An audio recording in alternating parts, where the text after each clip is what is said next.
How to scan and sign a document on iPhone. To get started, first of all, go ahead and open up the Notes application on your phone. Once you're here, tap on the new Note icon at the bottom right corner of the screen.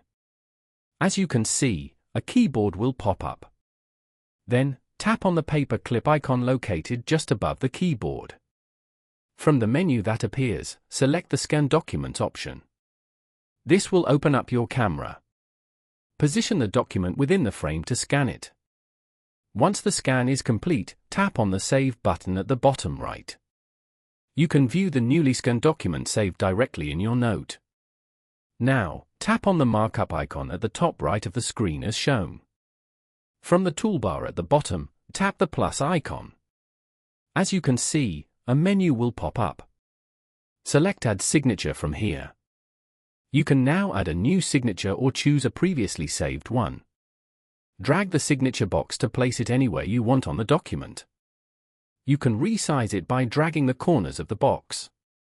You can also change the color and thickness from the options below. When you are satisfied, tap on Done at the top right to save. Following these steps, you can easily scan and sign a document on an iPhone.